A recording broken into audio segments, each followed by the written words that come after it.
to get tough. Yo, Joe, got to get tough.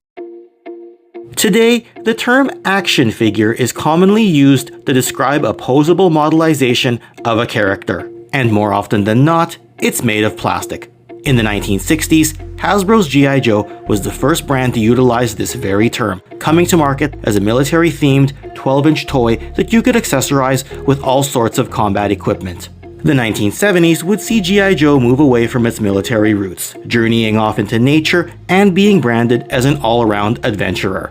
After some time away from the front lines, by 1982, G.I. Joe would return in a smaller form, with the term G.I. Joe itself being branded as the codename for America's daring, highly trained Special Mission Force, and doing battle with the ruthless terrorist organization known as Cobra the Enemy.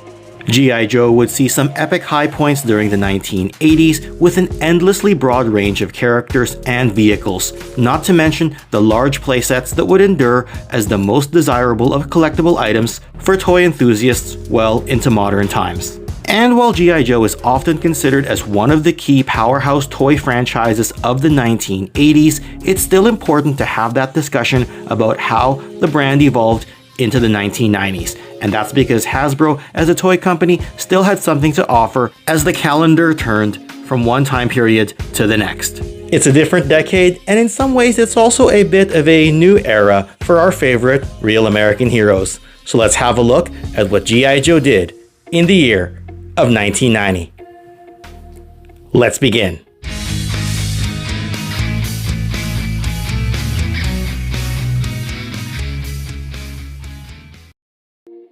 While the 3 3/4-inch G.I. Joe, a real American hero, had been a constant at Hasbro since 1982, some changes in the company would result in G.I. Joe going in a slightly different direction. The high watermark for G.I. Joe would be during the years of 1986 and 1987, where annual revenues would peak at close to $200 million during this time. And while total action figure sales in the overall toy industry grew from the mid-1980s to a staggering $1 billion in 1990, G.I. Joe's portion of this was getting smaller and smaller, with their own 1990 sales dipping to $65 million by comparison. Now, shortly before G.I. Joe headed into the 1990s, Hasbro CEO Steven Hassenfeld passed away in June of 1989 at the young age of 47. His younger brother Alan would end up taking over as CEO shortly thereafter, and 1990 would be his first full calendar year at the helm. That said, while Alan already had a large role at Hasbro previously, his strengths were on the international side of the business, particularly in overseas manufacturing, sales, and marketing. Thus, it would take a bit of time for him to adjust to the American domestic side of things. Additionally, Ed Morrell, whose design firm had long been instrumental to G.I. Joe's branding and packaging, left during 1989 after a long tenure. What happened beginning in 1990 is that the G.I. Joe logo itself would have a slight redesign, appearing to be more metallic with beveled edges compared to its previous look. Also, differing red and blue color gradients would be added to the packaging behind the logo, which is an update from the all-black colored background that had been the standard for the brand up to this point. Vinny DeLeva joined Hasbro in 1989, taking on the role as brand manager for the Transformers and later on Hasbro's WWF wrestling line as well, though he'd eventually find his way over to G.I. Joe, where he'd be an important member behind the scenes for the franchise as the 1990s went on. Somewhere around this point in time, Kirk Bazigian, who had previously worked on the brand several years earlier, returned to G.I. Joe after some time away and would eventually be promoted to the vice president of Boys Toys at Hasbro. Now, while G.I. Joe had never advertised actual firing weapons before, some vehicles would adopt the spring-loaded weapons for 1990. The figures themselves, though, were too far along in development by the time this decision was made, so the figures wouldn't adopt the spring-firing weapons until 1991. Also, the company Tonka, who had been a competitor of Hasbro's up to this point, was looking to leave the toy industry and thus trying to find a buyer to take on its assets in 1990. That said, a deal wouldn't take place until 1991.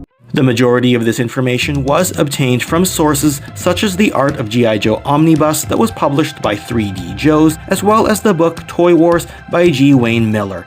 Additional sources, including other publications as well as various websites, can be found in the description section of this video. Looking at the figure offerings, we can start with one of the G.I. Joe officers, namely Captain Gridiron. One thing you'll notice is that a lot of the figures in this set come with a ton of accessories, and Captain Gridiron is no exception. Listed as once being the quarterback of the West Point football team, he joins the range of other sports-themed characters from prior years.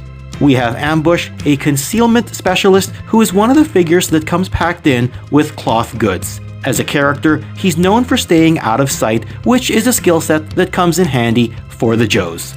There's Bullhorn, an intervention specialist who comes with an actual bullhorn accessory and an opening case to hold his 3-piece rifle. We've got Pathfinder, a soldier who grew up in the swamp areas of Florida. As a Joe, he's used for jungle assault as well as recon purposes. Here's Rampart, a man known for his rapid reflexes, which his file card actually attributes to him playing so many video games during his youth, interestingly enough. He's known as the G.I. Joe Shoreline Defender and Missile Specialist. Here's Salvo with all of this heavy artillery for his deployment as an anti-armor specialist. And you can see his intense loadout right here with a ton of projectiles, including both mines and missiles. Here's Stretcher, a physical powerhouse and a medical specialist who's in charge of carrying his wounded comrades off of the battlefield so that they can get medical attention as fast as possible. Here's Topside, the Navy assault representative for G.I. Joe in 1990. And then, for cold and Arctic conditions, Sub-Zero is the Winter Operations Joe for this year's lineup.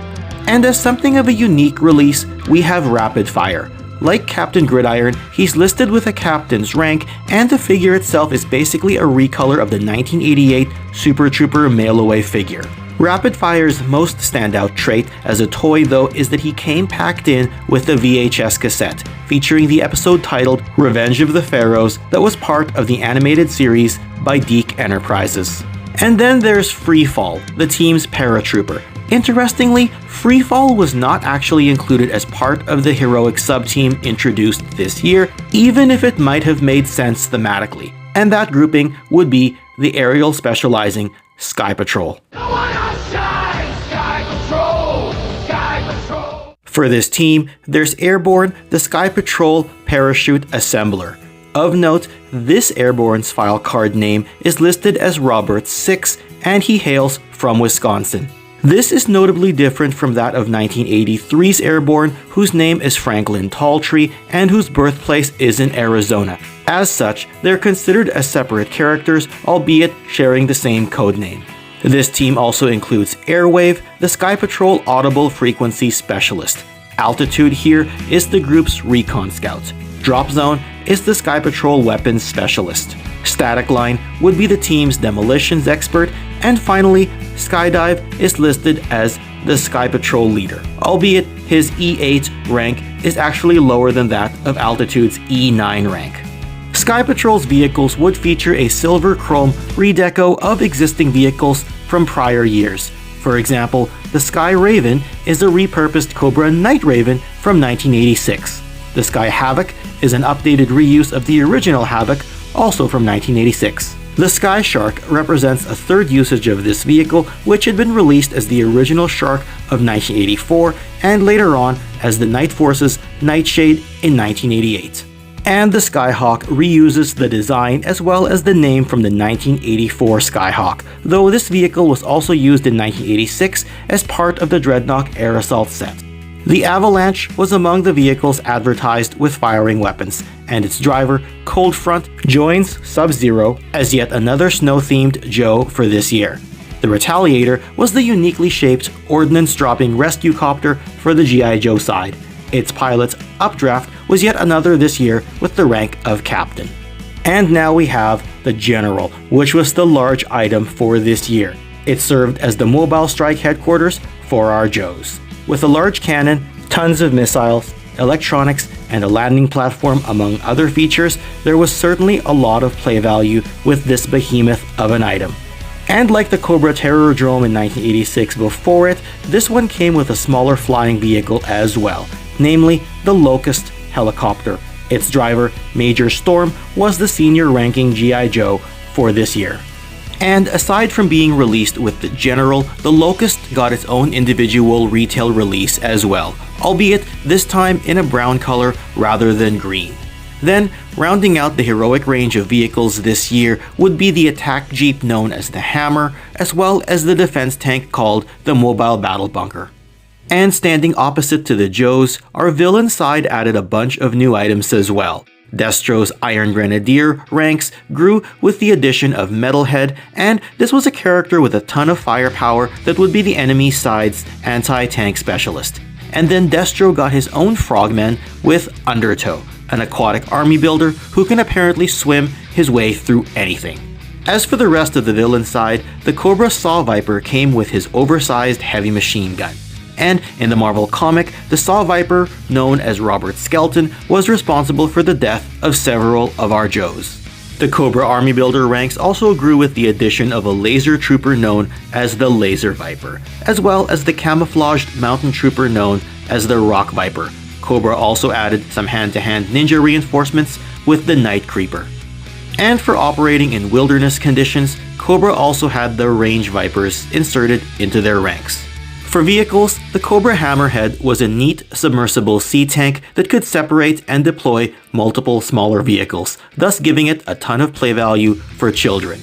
Its driver, known as Decimator, came with a high-tech helmet that gave him a full 180-degree view even in complete darkness. The Cobra Hurricane, vertical takeoff and landing jet, was yet another vehicle this year, and it came packed in with the highly skilled tactical fighter known as Vapor. The Dictator was another item that could split into more than one component and had a detachable jet pod. It was included with the ambitious, power-hungry, and diabolical character known as Overlord. Additional items included the sea vehicle known as the Piranha, as well as the urban assault vehicle called the Cobra Rage. And finally, Destro's Iron Grenadiers added another vehicle in 1990 with the Dominator, which was a tank that could convert into a helicopter. While that completes this year's toy range, it was previously thought by collectors that the Sonic Fighters subset debuted in 1990. However, further archiving and additional research by 3djoes.com in collaboration with other experts indicates that these did not show up until 1991. It also seems that there was some consideration to release a green version of the 1987 Mobile Command Center in the early 1990s, as detailed in the Art of 3D Joe's Omnibus. However, the plan never came to fruition. Additional items included things like the G.I. Joe combat rings that were included with some carded figures this year, which children could wear on their fingers when they opened the toys up. There was also the G.I. Joe Combat Pay, which were paper inserts included with some figures that had a marked value that you could redeem for certain items. Looking at things on the international side, the UK had been incorporating G.I. Joe into their Action Force International Heroes line for a few years, up to and including 1989. By 1990, we would see the name G.I. Joe, the Action Force on the UK packaging as part of their ongoing change and rebranding. Here's where we would see certain highly desired items like the Tiger Force version of Outback or Tiger Force Psych Out, which were not sold in the US. The cartoon had already moved production over from Sunbow to DiC Enterprises by this point, and while it debuted with the miniseries titled Operation Dragonfire in 1989, a full run would be ordered in 1990 and last for 2 seasons, and this featured a revised theme song.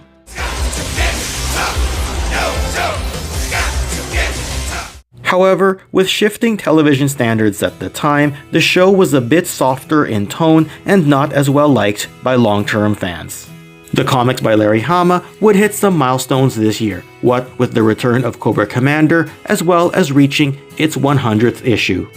Now, with G.I. Joe being such a constant presence as an entertainment property, changing times would slowly result in it no longer being the king of the toy aisles. 1990 would see the Teenage Mutant Ninja Turtles hit the big screen, further cementing its place at the top of an industry that was targeted at the young male demographic. Ultimately, G.I. Joe was starting to get a little bit lost in the shuffle of all the other entertainment options at the time, and the 1990s would see more of a deviation from the 1980s in terms of overall entertainment style. As the 90s went on, G.I. Joe would shift towards a more outlandish look, at least color-wise, and they'd add even more in the way of sub-teams to flesh out their ranks. That said, while it's common amongst fans to think that G.I. Joe sales dipped heavily after this time, revenues actually increased after 1990, though the brand would still come to an end by 1994. It's also worth mentioning that, adjacent to G.I. Joe, Sergeant Slaughter would return to the World Wrestling Federation in 1990, albeit having turned into a villainous character who would be an Iraqi sympathizer during the Gulf War. This is a storyline that would culminate with his reign as WWF World Champion early in 1991.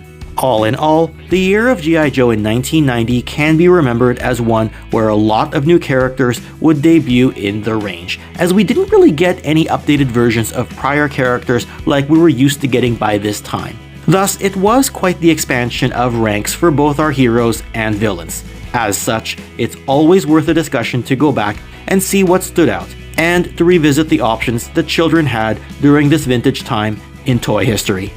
And if you happen to like this video, don't go anywhere just yet. I'm gonna put another G.I. Joe related video that you can click on right over here, or to learn about a completely different toy history topic, you can click on this video right over here. And with that, yo Joe, and I'll see y'all next time. Thanks for watching, and take care.